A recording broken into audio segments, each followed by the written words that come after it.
Hello guys, it's Toby here. I am the Ecom Business Coach. Today I'm going to teach you about a very important area for your ecom business, and that's managing your cash flow and improving your cash flow. In business, often the terminology I use or the philosophy that you need to follow is thinking about turnover as vanity, profit as sanity, but cash is king. And cash is king because if you run out of cash, your business is gone.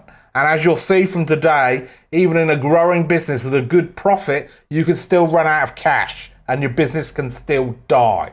So it's really important that we manage that cash properly. The other thing you need to think about when you're running an ecom business, especially when you're going through the growth stage, is often you need funding or money from somewhere else to fund that growth. And you'll see why you'll need that as I go through this. But what you'll learn from here is if you implement some of the strategies that I'm talking about and reduce what we call your cash gap, the amount of funding you need reduces. And if you need less money from other people, that's obviously less interest costs that you have to worry about, and less of a worry of the ability to actually get the money. Because when you're small and new, tier one lenders, so your banks and everything like that, often won't touch you.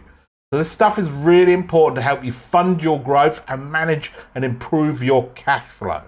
Now this all comes around to kind of one key concept, and that's what we call the cash gap. Now in accounting terms, we talk about working capital. So working capital is basically the money and the assets you have on a day-to-day basis to run your business. 99.9% of businesses out there are what we call undercapitalized. Basically means they don't have enough money turning around quick enough in their working capital to keep the business going properly, which you can see when the business is struggling to pay its bills.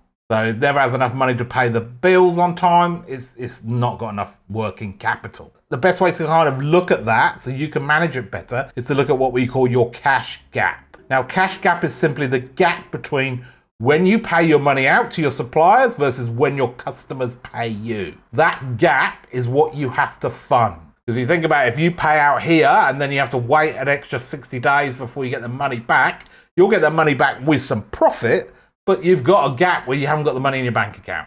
And often that's when you have to fund. That's what you have to fund, especially if you're growing, because you get the money back and the money loops back in with a bit of profit on there. But if now your level of purchases have gone up, more money's gone out your bank account. So you've got this cycle of more money out, more money out, more money out than's coming back. And it takes a while to swing back round again unless you can reduce that cash gap, or you have to use funding products that help you fund that cash gap. But let's break that down a little bit more. So your cash gap, so this example here will show you what your cash gap is. So day one, you go out and order your stock. So that's your inventory. Day one, stock is ordered. This is an ecom business, is kind of buying and selling products. Now, if you're manufacturing products, that could be the purchase of raw materials, all your stuff that you need to make your products. Then you've got the inventory, so how long you hold on to your inventory or your stock. So this example here, what we've got, 2, 4, 60 days. So on average, our stock either sits on our shelf for 60 days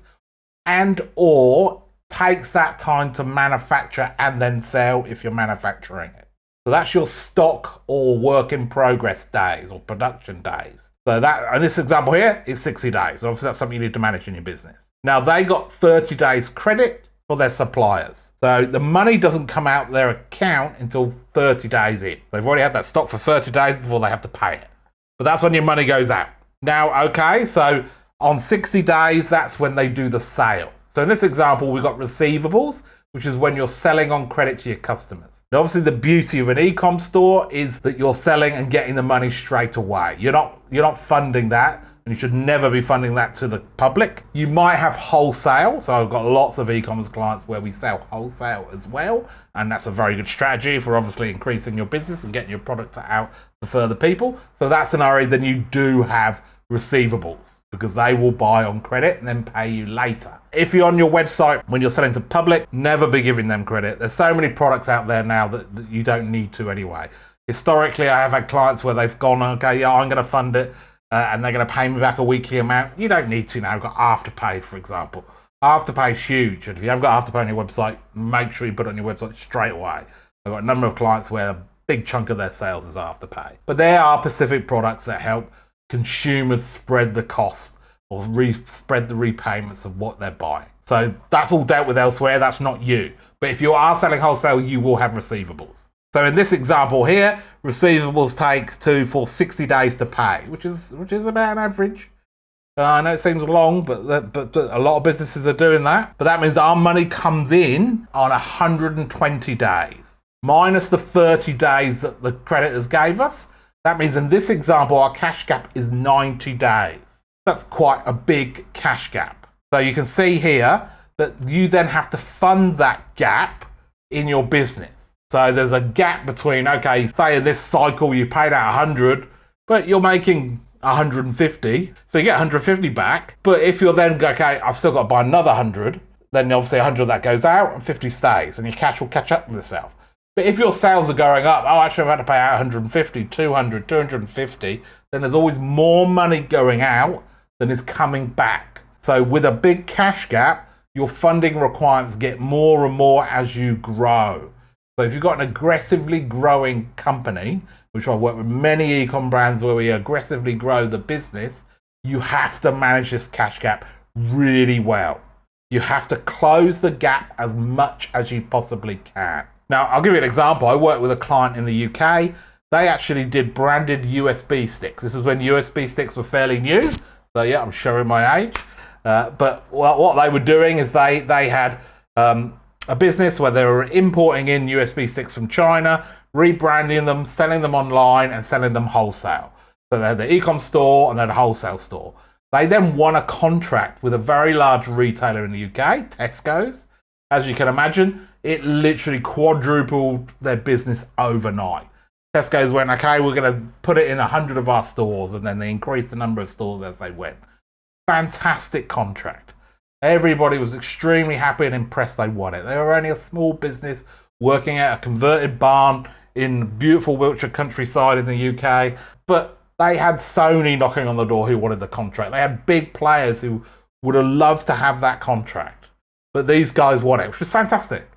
And you look at their profit and loss account, they were making good profits because the sales were coming in. And obviously we have the costs against that, the costs of running the business. Happy days, they're making some good profit. But when they came to me, they were nearly bankrupt. They had no money or cash left. And this is the challenge they had, was their cash gap. The cash gap was too big, and this is a common problem for e-com businesses. And what I'm going to do is I'm just going to go through that example with you and go through a few numbers. So come on, bear with me. I know you love numbers, so stick in there. They're really important to know. So in this example here, so this is our cash gap calculator. So here we're saying, okay, this is a year, 365 days. This business has sales of $1 million and cost of sales of 700,000. Obviously, the sales is what they sell. Cost of sales is the cost of their product. So that could be the cost of them buying it plus the shipping, or the cost of them buying all the goods, all the ingredients, or all the raw materials and manufacturing. But their total costs are 70% of their sales, which means they're making gross profit of $300,000 or 30%. 30% is an average gross profit margin. Every business is different. If you're higher than 30%, you're a high margin. Lower than 30%, you're a low margin. So that gives you an idea where we're at and what those figures mean. So in this business, in this example here, they ordered their product from China. So they were in the UK. They had to wait. They had to order their stuff from China, and they had to pay for it on that day before it even got on the boat. So they placed the order. They had to transfer the money. China's not going to give you credit. It then goes on a ship and takes weeks, if not months, to arrive. So bang, the cash gap started in this example. We're off and running. The stock comes in, and then there's some processing where they rebrand the stock, repackage the stock as needed before it's ready to sell to the stores or to sell online. So that whole process takes 60 days. So you can see their stock value at this point is $115,000, which means in days terms, that's an average stock holding of 60 days. That's 60 days they're holding their stock. Now, for these guys, obviously, now they're selling to Tesco's. You think Tesco's are paying quickly? You haven't dealt with large supermarkets. Large supermarkets will obviously hold your feet to the fire and take as much from you as they can. I'm dealing with Coles at the moment with another client, and we're just about to go through those conversations too to work out whether it's even worth it or not. That's how tough these guys can be. But here they were doing 60 days, so they weren't paying for 60 days. They crushed their cash gap, and this is why these large supermarkets can do so well, because they'll do things to really manage their stock very closely, which is what you need to be doing as well. So take a leaf out of their book for sure, but they're not paying for 60 days. So that means we've had 60 days already where we waited for the product to come, we got it ready to sell, now it's gone off to Tesco's, and they're not paying for another 60 days. So that's 120 days there. We've got some credit, so we're not getting credit from China, but we're getting credit for some of the other stuff. So here we've got 19,000 at the moment, so that's 10 days. So you can see here now in this example, their cash gap is 110 days. So they had 110 days that they needed to fund. This is why the business was running out of money. It wasn't because they weren't making a profit, the profit's good. It was the fact that there was a massive gap for paying for that profit versus getting paid for it. The gap was around 110 days. Now, if their business is growing, which it was, they were bringing in more stores, then the dollar amount will go up. The amount they need to fund increases. So they need more money unless we can close that gap. So what we did in that scenario is first and foremost, you've got to say, okay, so stock, ordering it, processing it, getting it ready to go on the shelf. Now, there's not too much we can do with that. We might be able to look at the systems and processes, looking at how we're ordering and make a few changes to that. But say we improve that by 10%, let's see what that does. So that then goes from 60 days to 54 days. So we've already taken 6 days off our cash gap by making some improvements there. And that is, the improvements you make is to make sure you're not holding on to stock that's old, move it quickly, keep it moving. Make sure you're ordering at the last moment you can, so just in time ordering. Obviously, you've got to wait in the lead time, but you don't want to order too early and be holding it for ages. And then it's also making sure that you're running effectively and efficiently when the stock arrives to getting it out the door and sold.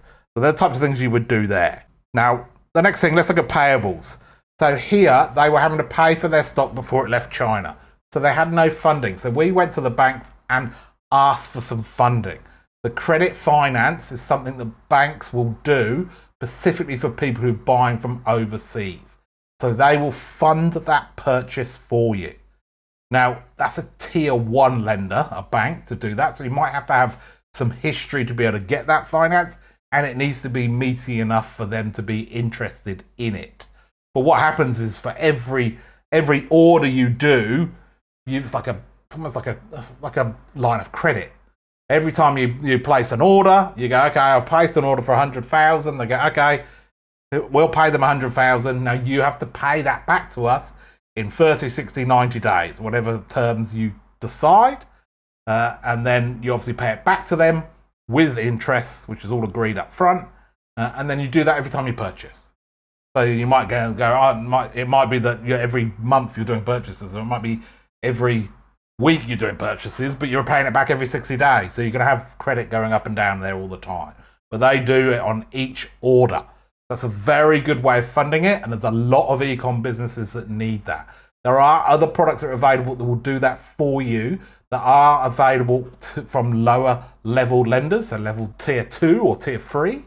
Now the difference is the interest goes up. So the amount of interest you pay just keeps going up and up and up. And if you keep going down too far, then you're borrowing off the bikies. You don't want to be doing that. Don't do that. Their interest is ridiculous, and if you don't pay it, you're going to be in a hole somewhere. So that's the last thing you want. But that's what you need to be doing, though. You need to be funding it somehow, ideally tier 1, but maybe tier 2 and tier 3 underneath that. But what that does in this example here is it funds that gap. So we can put that up to 60 days, which is a 500% improvement here. So if I put this to 500 and press enter, you can see now we've gone from 10 plus another 50, so we've gone to 60 days here now. So we've just increased or closed our cash gap by 50 days.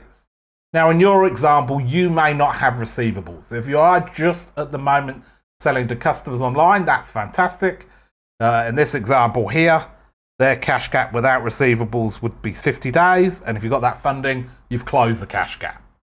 But these guys here did.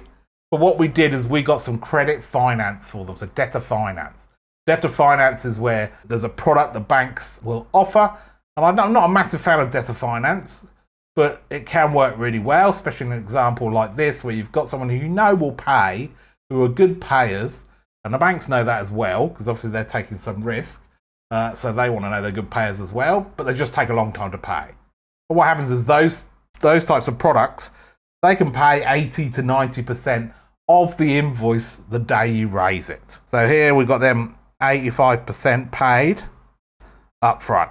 So not up front, as soon as it was ordered. So that took our receivables down to 9 days. So we reduced it by 52. So now you can see we've gone from a 110-day cash gap to a 3-day cash gap, just by looking at those different ways of improving those areas. They're the key ways that you can close the cash gap in your business too and improve your cash flow. You need to be, from an e-commerce point of view, it's the stock and production side that you need to really look at, and then how you pay for that stock and production. They're the key really important ones. And then if you are selling wholesale, making sure you're managing your receivables really well. But if you can do that, that makes your funding requirements massively different, and it will help improve your cash flow tremendously. And they're the key things you need to think about to help you improve that cash flow, to help you better fund your own growth, and to be able to help you reduce the amount of debt you need. So it's really important you do this. There's another big part to managing cash, and that's your ad spend and when you get your return on ad spend and how quickly that turns around as well. But that's beyond the scope of what we're talking about here. There's another training for that. But you do need to get in control of your cash gap, and it starts with calculating your cash gap. Now, if you've got any questions about this, please comment below and I'll jump on and answer those. If you'd like any help, please give us a shout. There's links in the description below on how you can get some help. And also, if you want some more training like this, make sure you subscribe to the channel and check out some of the other videos. I look forward to talking to you soon. Cheers, guys. See ya.